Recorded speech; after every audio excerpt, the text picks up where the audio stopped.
So our next speaker is Miroslav. He'll be speaking about SONiC enterprise features.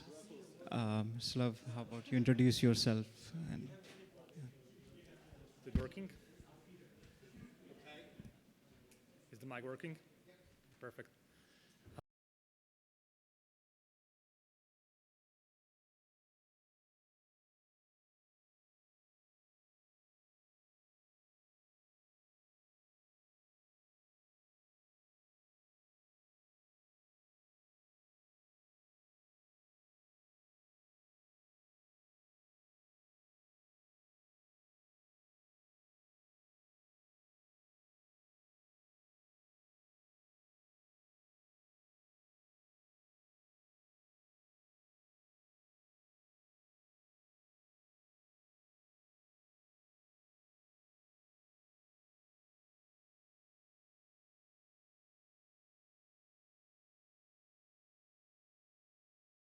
RMA, faulty switches. That's something that is already there, and you can get it from the open source version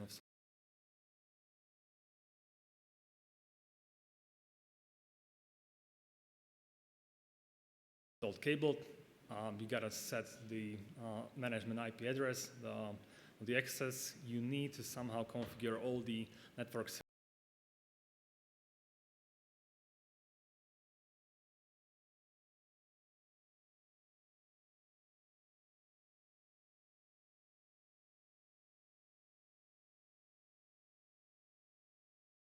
What else? Configuration of interfaces, port channels, loopbacks.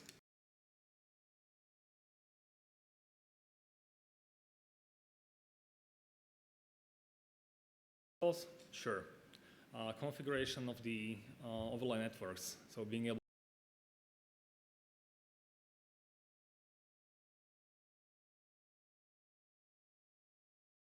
like the DHCP relay or the Anycast gateway.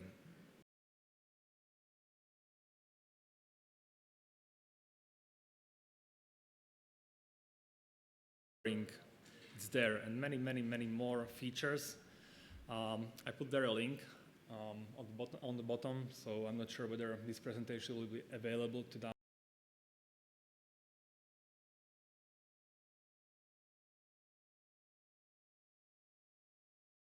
Not only for the data center use case, but as we see the adoption among various different areas.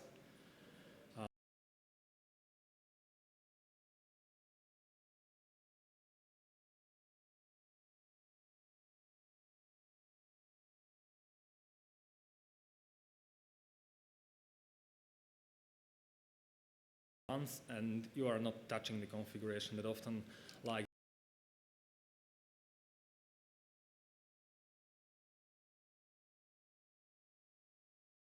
the layer 2 or layer 3 overlay networks. This is the configuration that will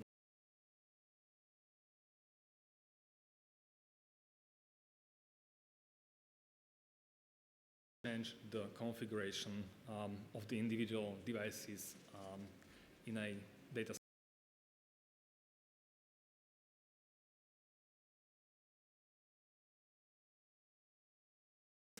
Or bespoke agents, as you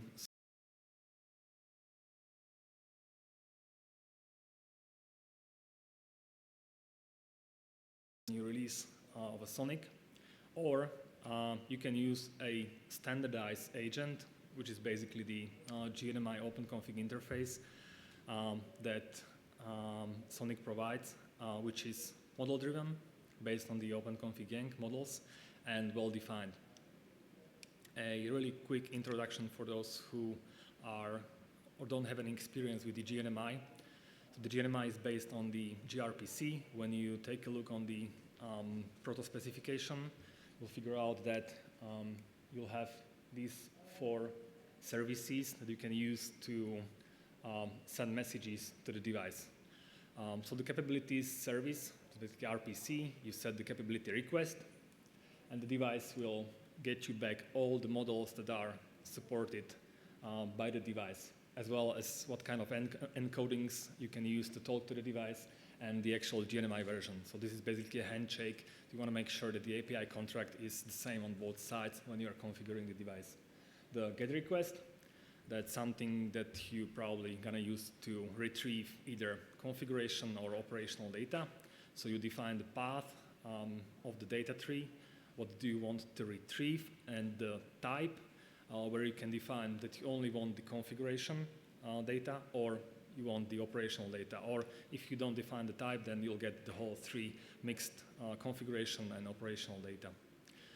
The set request, that is something that you're going to be using when you are changing the configuration of the fabric. There are multiple operations that you can use. So delete, pretty much obvious. I want to delete a loopback interface. You send a request, I want to delete this resource, and the resource will be deleted. Replace, you want to replace IP address, for instance, and the update is useful when you want to attach some additional information to a list. So for instance, that would be if you have a list of tagged VLANs on some interface and you want to attach another VLAN there, so you send an update message to the device and the VLAN will be attached to that existing list. What is really important to mention here is that the set request is processed as a single transaction. So you can ask the device to do a multiple operation. So you can ask the device to delete loopback 1, delete loopback 2, and then update the IP address on the physical interface ETH0. And all the operations which are sent to the device as a part of the set request should be done in a single transaction. So if one of those fails, everything should be rollbacked or not applied at all. So that is really advantage over a CLI. When you are doing a CLI commands, every time you hit enter, it will be applied. So in this case, you don't need to care if there is some either mistake or some error. And the last service that is provided by the GNMI interface is subscribe. So you can subscribe to either on change notifications. So when there is some change in the data tree, you will get an update. This is useful for getting information about port up, down. So you don't want to pull the device and compare the state with the previous data that you gather from the device, but you can ask the device only send you the information when there is something changes. So for instance, the LDP, when there is a new neighbor, the device will send you information about there is a new neighbor. You can compare it to your inventory, and then you can trigger alarm whether there is a server that are supposed to be there or not. Or the polling, that's useful when you want to gather, for instance, interface statistics. But this isn't a client-side polling, this is a server-side polling. So you ask the device to send you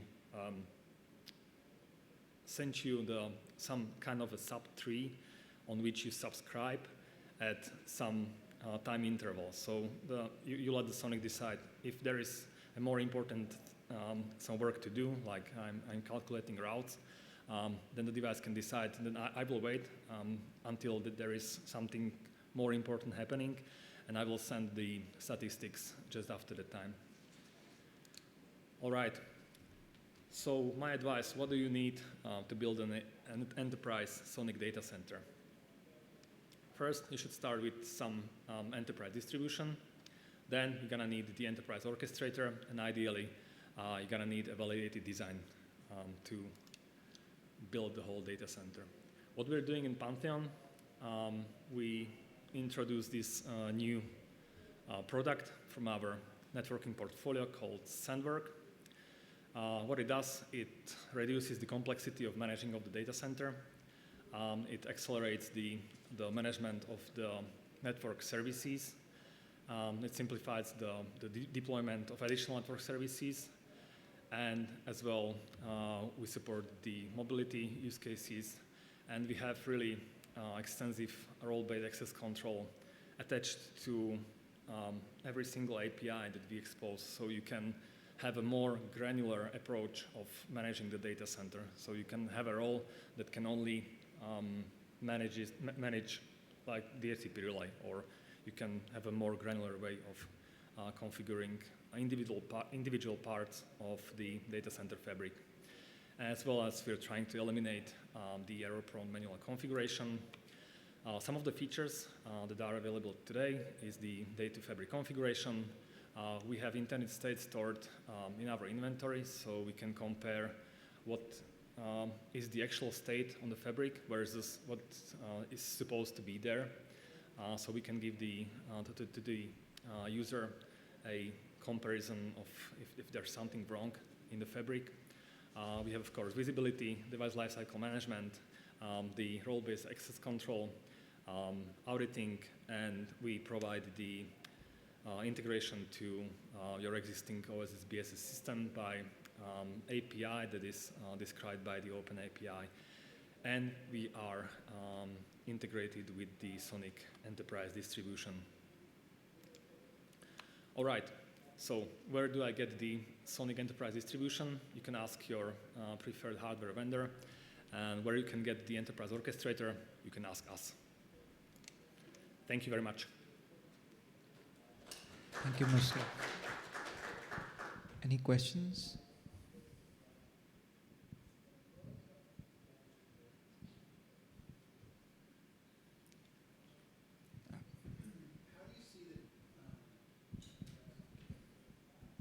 How do you see the difference between enterprise and telco NOS, for SONiC? What are the key differences, or are there any? It depends on the environment, because this solution, we are targeting the data centers only. So if you have a different environment, like the DT presentation, where you have to integrate the whole fabric and pushing the VTAP down to the Kubernetes nodes, then this is something that you build custom or bespoke for your workloads. So what we're doing is that we have a use case, a data center, and that's if you have the same environment, then you can use our solution to orchestrate the data center. But we're not doing like every use case. So we focus on that single one, and we're trying to simplify the life of the operators of the data center.